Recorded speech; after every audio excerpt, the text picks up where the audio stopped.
I guess I should go. Welcome back to Recap It. Today we are going to recap a 2001 war romantic movie titled Pearl Harbor. A tale of war and romance mixed in with history. The story follows two lifelong friends and a beautiful nurse who are caught up in the horror of an infamous Sunday morning in 1941. But before we begin, please consider subscribing to this channel.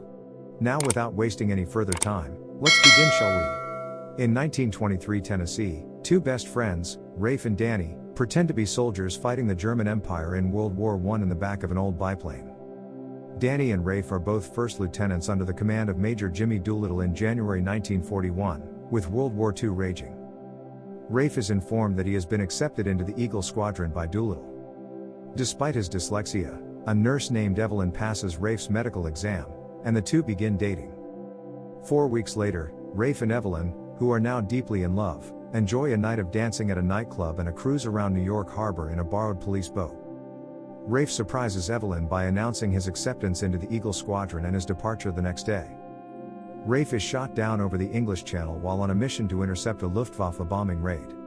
He is presumed killed in action. Evelyn is devastated by his death and turns to Danny, sparking a new romance between them. Meanwhile, Japan is preparing to attack the US fleet in an attempt to cut off its oil supply. Evelyn is startled to find Rafe standing outside her door on the night of December 6, having survived his downing and spent the months since trapped in Nazi-occupied France. Rafe, for his part, learns of Danny's romance with Evelyn and heads to the Hula Bar, where he is greeted by his ecstatic co-workers.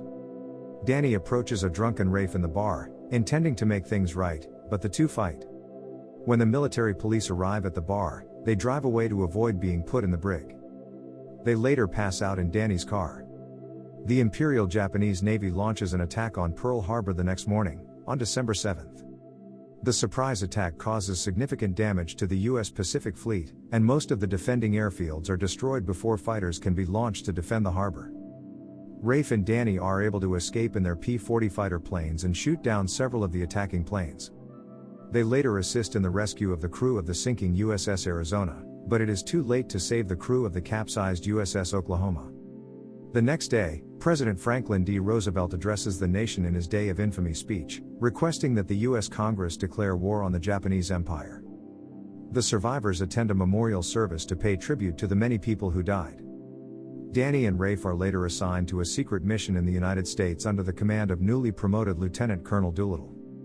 Before they leave, Evelyn tells Rafe she's pregnant with Danny's child and plans to stay with him for the sake of the child, but she assures him that he'll always be the one she truly loves. Danny and Rafe are both promoted to captain and awarded the Silver Star upon their arrival in California, and they volunteer for a secret mission under Doolittle. Rafe, Danny, and other pilots will train with specially modified B-25 Mitchell bombers for the next 3 months. The raiders are sent to Japan on the USS Hornet in April. Their objective is to bomb Tokyo before landing in Allied China. The mission is completed, but Rafe and Danny's planes crash near the end. Japanese soldiers are holding them at gunpoint. After a gunfight, Danny is killed while protecting Rafe, and the group is rescued by Chinese soldiers. Danny tells Rafe with his dying breaths that Evelyn is pregnant with Danny's child, and Rafe tells Danny that it is now his child. Rafe and Evelyn, who are now married, pay a visit to Danny's grave with Evelyn's son, who is named Danny after his biological father. Rafe then invites his stepson to go flying, and the two take off into the sunset in the old biplane that Rafe's father used to own. And this is where the movie comes to an end. I hope you enjoyed it, as always until next time.